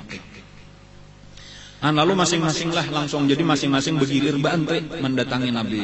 Lalu menyurung tangan lawan Nabi, lalu bersalaman lawan Nabi, lalu mengadakan perjanjian. Perjanjiannya tadi sebutin aja, kita akan membela Rasulullah sampai mati. Kita tidak akan mundur, tidak akan meninggalkan apapun nang dikerjakan oleh Nabi. Kayak itulah berataan bersalaman sampai habis tuntung 1.400. Kecuali saikong tadi nang besimpan belindong inya besimpan di belakang unta. Cuman nangaran manusia belindong di belakang unta kelihatan orang aja. Cumanya parasanya tadi kada katakutanan, itulah tanda bahwa imannya kada bujur. Jadi ada saikong aja. Makanya kayaknya ujar Nabi, barataan orang-orang nang berbaiat lawan aku di bawah pohon itu barataan masuk surga, kecuali saikong. Jadi Nabi nang besimpan di belakang unta. Dipadahkan Nabi kayak itu dan merasa aja nang ampun diri lah. Sampai kemudian giliran terakhir ketika sudah habis, ujar Nabi, ini tangan kanan Nabi. Tangan kanan Nabi, ujar Nabi, di endak Nabi tangan kiri sidin. Ini adalah gagantian tangan Utsman ibnu Affan.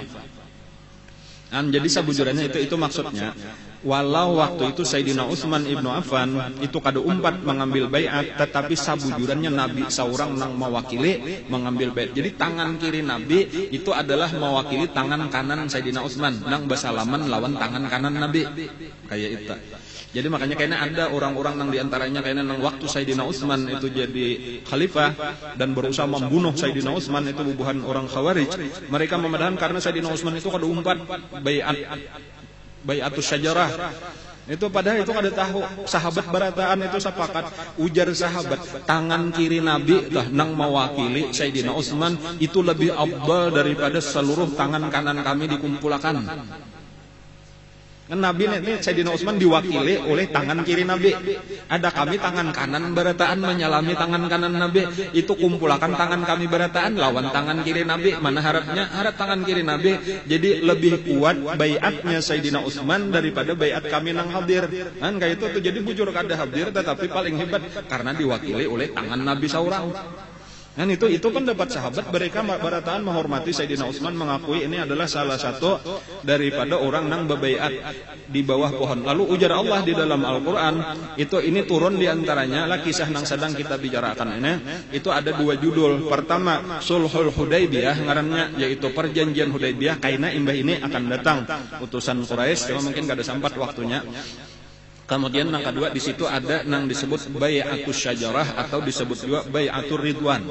Artinya bai'at karidhaan Allah. Nah, ini adalah asbabun nuzul daripada turunnya surah Al-Fatah. Jadi surah Al-Fatah itu berhubungan dengan kisah Hudaybiyah ini dan perjanjian Hudaybiyah dan bai'atus syajarah atau bai'atur ridwan ngarannya.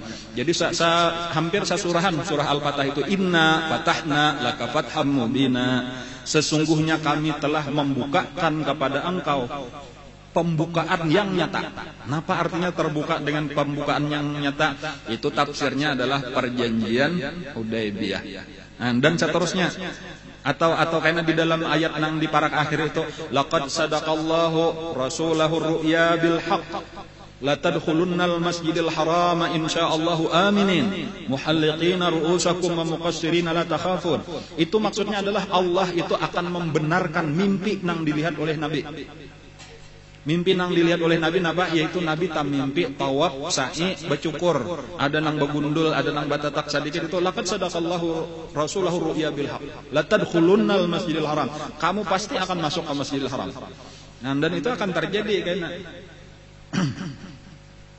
Dan adapun nang tadi nang masalah di bawah pohon itu ayatnya itu ayat 18 19 laqad radhiyallahu 'anil mu'minin idh yubayyi'unaka tahta asy-syajarah. Sungguh Allah telah ridha terhadap orang-orang beriman ketika mereka berbaiat kepada engkau di bawah pohon.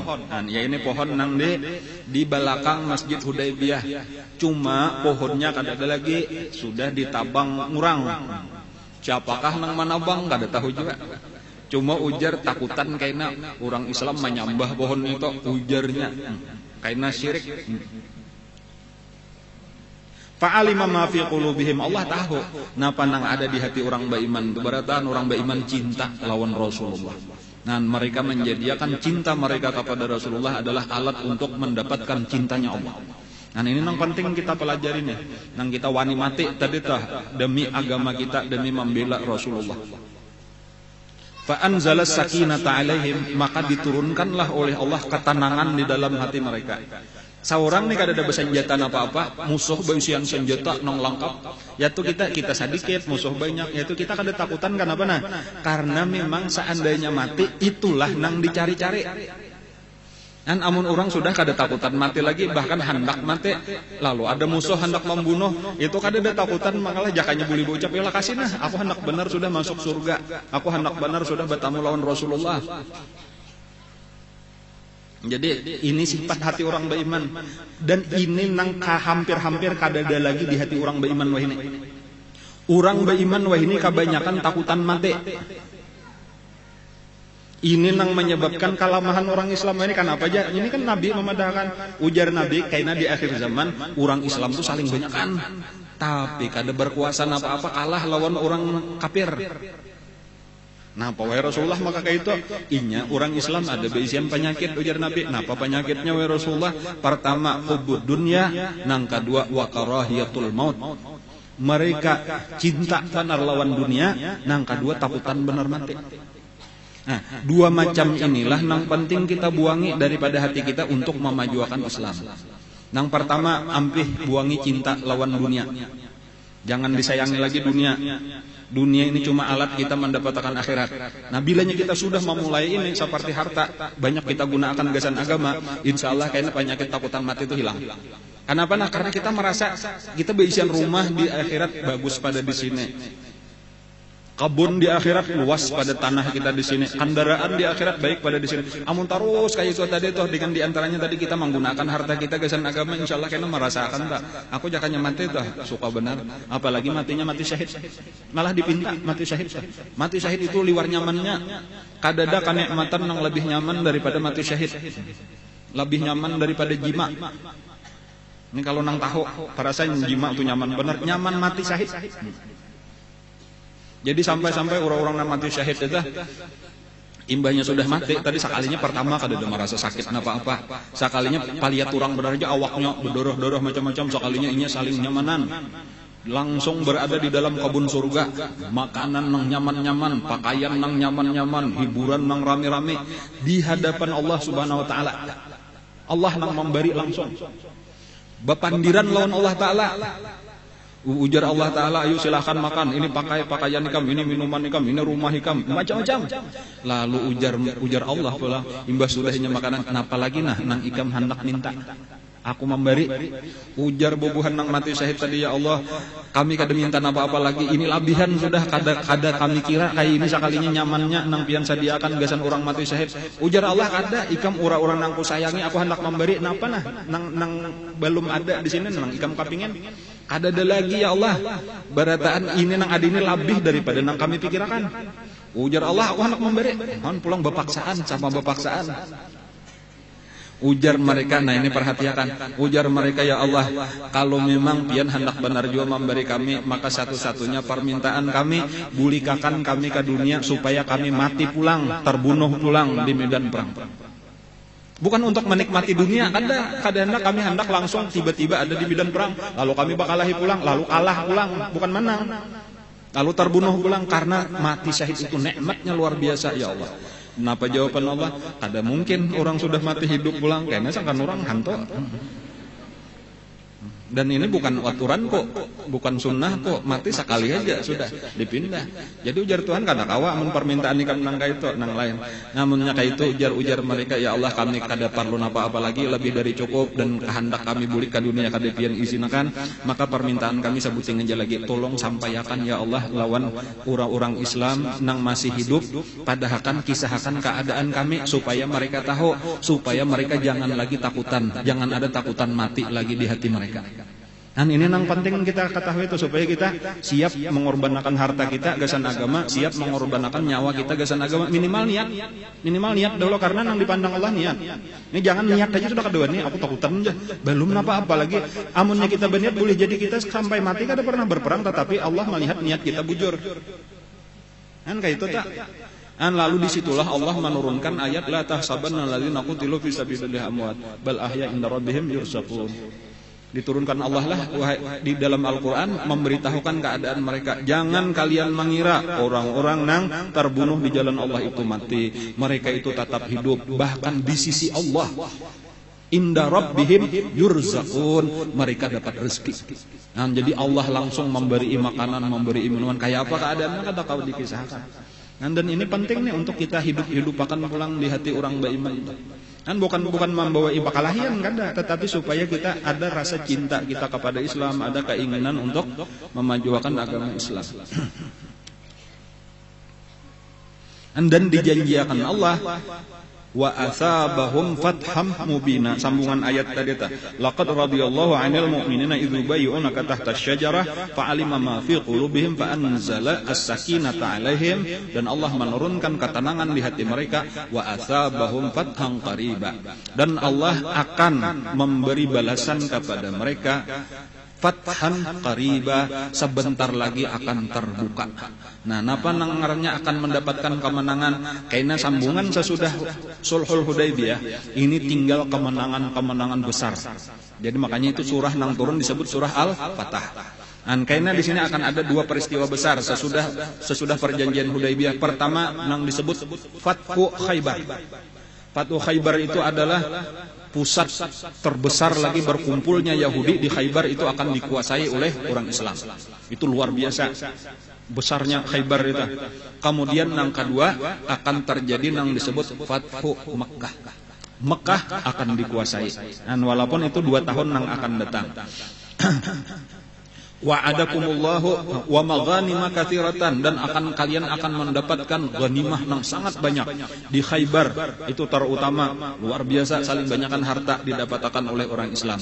Kemudian waktu Fathu Makkah, walaupun di Makkah itu Nabi kita kada mengambil sedikit harta rampasan perang, tetapi karena ada terjadi perang Hunain, itu Nabi belum balik ke Madinah, masih di Makkah sesudah Fathu Makkah, itu lalu ada perang Hunain, yang disitulah mendapatkan harta rampasan yang saling banyakkan.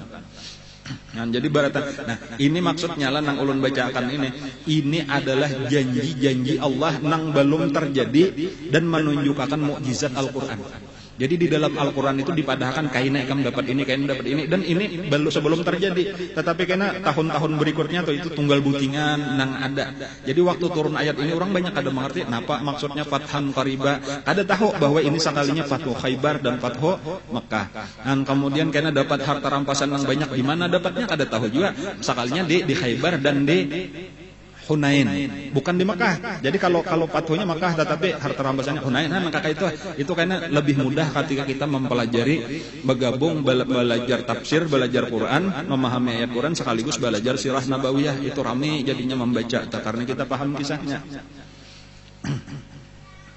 wa maghanima katsiratan ya'khuduna wa kana Allahu 'azizan hakima wa kaffa aydiyan nasi ankum walitakuna wa'adakumullahu maghanima katsiratan ta'khudhunaha faja'alakum hadhihi wa kaffa aydiyan nasi ankum walitakuna ayatan lil mu'minin wa yahdiyakum siratan mustaqima wa ukhra lam taqdiru 'alaiha.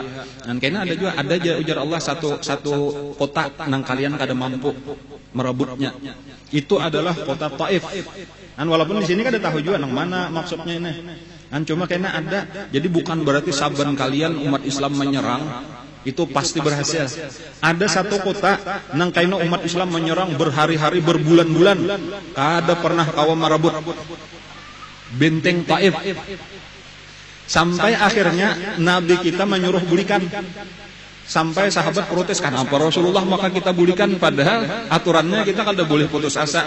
Ikam Nabi kada membacakan 2 tahun nang lalu atau 3 tahun nang lalu ayat Quran nang berbunyi wa ukhra lam taqdiru 'alaiha, ada kena satu kota nang kalian kada mampu, inilah kotanya. Dan hanyar sahabat hakun bulikan meninggalkan Taif. Jadi Taif itu kada pernah kawa dikalahkan, kada pernah kawa direbut oleh orang Islam. Sesudah Fathu Makkah sekalipun, insyaallah kena ada sampai kisahnya. Tetapi apa hikmahnya? Hikmahnya malah imbas sudah Nabi bulikan kada lawas datang sabaratan orang Taif ke Madinah masuk Islam. Jadi kadang-kadang ada itu, jadi itu keajaiban kekuasaan Allah tuh. Kita hendak menyerang, kadu mau kawa, dilawannya terus. Sekali kita sudah bulik, Allah nang memberikan hidayah ke dalam hati mereka. Jadi maksudnya jangan kita sarik langsung bulih. Jadi ada hikmah daripada segala peristiwa. Dan ini banyak lagi kisah-kisah lah nang dari sejarah Rasulullah ini nang perlu kita pelajari untuk mendapatkan menambah kekuatan iman kita dan untuk mengambil pelajaran gesan dipakai di dalam kehidupan kita. Mudah-mudahan kita diberikan Allah Ta'ala ilmu yang bermanfaat, dan mudah-mudahan kita ditolong oleh Allah untuk mengamalkan ilmu ini dengan ikhlas, dengan istiqamah sampai kita mati dalam keadaan husnul khatimah. Ala hadhihi wa ala kulli niyatin shalihah wa hadratin nabi al-Fatihah.